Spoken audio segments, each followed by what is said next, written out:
Spider-Man No Way Home. Hey guys, what's up? Welcome back to the video. I just finished watching Spider-Man No Way Home for the 6th time. So yes, it's official. I have completed the Infinity Gauntlet of watching Spider-Man. In this video, we'll be ranking my top 10 favorite moments from Spider-Man No Way Home. But before we get into it, I want to explain to you guys why I watched this movie so many times. And the reason that I did it is because I believe that this movie is a once-in-a-lifetime experience. I don't even think this is the best MCU movie. I think it's the second best MCU movie. I think it's the second best Spider-Man movie of all time. And it's on my list for favorite movies ever made. But even though it's not my favorite in any category, I still think it's a once-in-a-lifetime thing that I wanted to experience as much as possible because of the 10 moments I'm going to be going over in this video. I know I haven't been many Spider-Man No Way Home videos after Spider-Man No Way Home came out because I went on vacation for a little bit of time. I didn't want to make videos then, and when I got back, there was just so much other content to make. But now that I know this is my final time watching Spider-Man No Way Home in theaters, I decided to make this video talking about my top 10 favorite moments. Also, don't get it twisted, I will be watching The Batman in theaters at least 10 times since this movie was 6. But now let's get into what this video is really about. My top 10 favorite moments from Spider-Man No Way Home. Starting it off in 10th place is Aunt May's death scene. Now,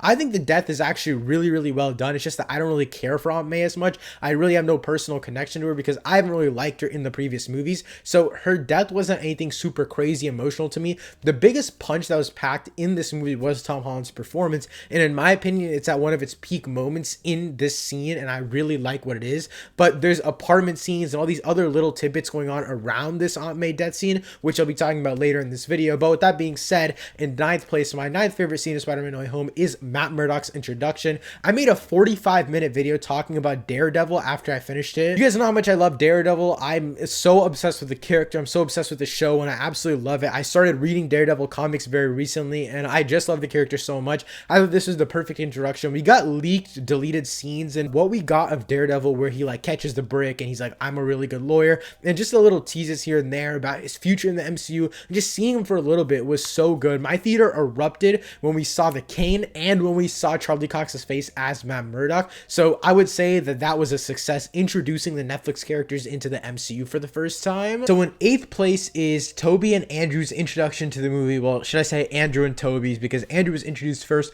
I love the way that they did this. It was in a moment of the movie where everything was going super downhill, and they kind of use this as comedic relief to an extent, but at the same time, it didn't feel like it was so outweighing everything else in Tom Holland Peter Parker's story, because I felt like they could have made it super iconic like Portals was at the end of Avengers Endgame, but instead they just made it something like a little bit more subtle, happening not out in the open where other people can see, oh, there's 3 Spider-Man or 2 more Spider-Man coming in. It's actually just inside of Ned's grandma's house, and they just come in and they have a few quips, they talk, they introduce themselves, and it just felt so like real. It just felt like the perfect way they could have done it because it didn't overshadow Tom Holland's Spider-Man at all, in my opinion. I can imagine a million other ways they could introduce the Spider-Man, but I think this is the perfect way, just like I said before, in order to not overshadow Tom Holland's Spider-Man. Because again, they could have done something super massive and super crazy to introduce the 2 previous Spider-Man, but they didn't do anything that insane, and so it felt like they still had the impact of finally coming into the movie, and my theater literally had audible reactions. Like everyone was screaming for Andrew, screaming for Toby, clapping. Everyone was so excited, but it still didn't take away from the fact that Tom Holland's Spider-Man had pain, and I felt like the conversation later down the line really helped solidify the fact that the other Spider-Men were there to help Tom Holland's Spider-Man, not just be there for fan service. But in 7th place is the Spider-Man bonding on the Statue of Liberty. Now, everything 7 and above is basically like, I really can't decide where these go. I'm just ranking them off of impulse, but this moment is so good where Andrew is cracking Toby's back, and they're talking about the villains they fought, where their webs come from. It's just everything a Spider-Man fan would want. And I'm not going to say I grew up with Tobey Maguire's Spider-Man because 2 of his movies came out before I was born, but they were some of the first superhero movies I ever watched, and that's why my number 1 scene will make sense, because it doesn't make sense that it's at number 1 for other people, but it just has a personal connection to me. But with that being said, again, just all this Spider-Man bonding is something I've been begging to see, and I never thought would actually ever happen, and they executed it so well, in my opinion. The way they wrote all all these characters is just so perfect, and the way they all had emotional arcs in this movie works so well for me. Toby being the more mature one, Andrew Garfield still getting over loss, and Tom Holland finding loss for the first time in his life. Everything just crafted so well in my opinion. But next up in sixth place is the spider sense scene in the apartment. This is when Goblin first turns into, or this is when first Norbin turns into Goblin, and we see the camera just track onto Tom Holland's face, and he walks around and everyone is confused. Doc Ock, Aunt May, Electro, even Goblin himself is trying to act confused even though he knows what's going on. And then we have this insane speech by Green Goblin himself where he's talking about we are gods, we don't need to be cured, all of this different stuff. And it's just, everything is so well crafted. The entire apartment scene is so well crafted in my opinion, but the spider sense scene really just shows the visual taste that John Watts had in this movie, and his input just, it really worked well in my opinion. But in fifth place, and this one has a lot to do with sixth place, the spider sense scene, this is just the whole apartment fight where him and Goblin are fighting that one-on-one.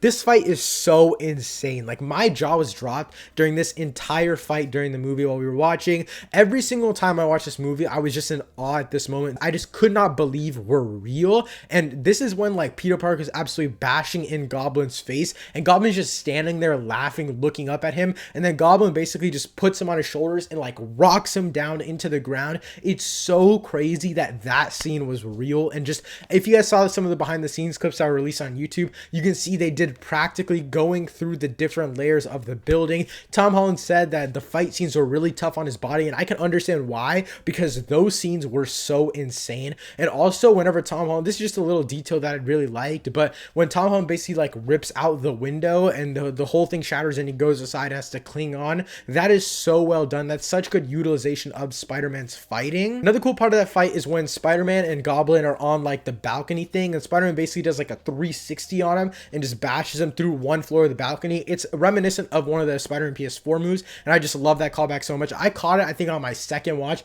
It took me to my second watch to actually realize that it was one of the same moves, and they repeat one of the same moves in the final battle as well. But with that being said, in fourth place is the billboard scene. This is after Aunt May's death. This is just signifying basically the second half of the movie and us moving forward after Tom Holland has finally lost like the biggest thing in his life. And this scene is just so depressing and sad. This is where the tears really started to start flowing for me just overall in the movie. Like, this is where I had my first little tear, my eyes were welling up, and then the rest of the movie just, it completely took me out. But the billboard scene is just so perfect. It perfectly encapsulates like what society thinks of Spider-Man and how much loss Spider-Man has really gone through. We see the rain pouring down on Aunt May's bag, and then we see Peter Parker staring just in the rain, just his face completely bruised and bashed up, and then he's looking at J. Jonah Jameson on the big screen, and he's basically just, J. Jonah Jameson is saying, wherever Spider-Man goes, chaos and calamity ensue. That line every single time. This scene overall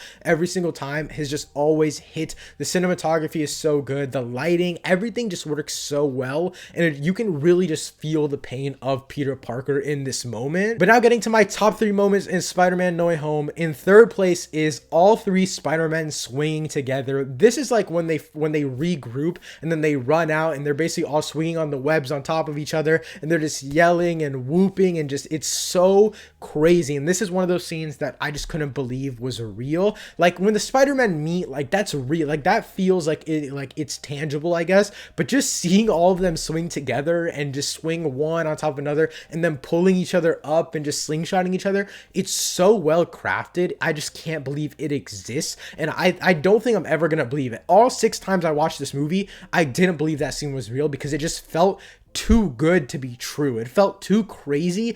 If I was to say a year ago that, oh my god, Tobey Maguire, Andrew Garfield, and Tom Holland are all going to be swinging webs off of each other in the final battle of a movie, I would have sounded insane. Okay, maybe not a year ago, maybe like 2 years ago, but it's still so crazy that that stuff is real. And again, this is one of those scenes where I just still can't believe that it's a real thing. But with that being said, in second place is a thing that I mentioned just now, which is when the 3 Spider-Men meet. This isn't anything that like didn't feel real, but it felt super emotional. emotional to me. This is one of the most emotional moments in the movie, and I have this way above May's death in terms of emotional value, just because I didn't really connect to May's character, but I connected to Andrew Garfield and Tobey Maguire's character, and them talking about loss and them talking about everything that they've been through and trying to cope with Tom Holland's Peter Parker. That is just something so beautiful to me. And again, obviously it's something I never expected to happen, but as time went on, every single time I rewatched it, I just got more and more emotional, because like whenever Tom says with great power and then Toby says comes great responsibility, that line just kept hitting me on the head over and over and over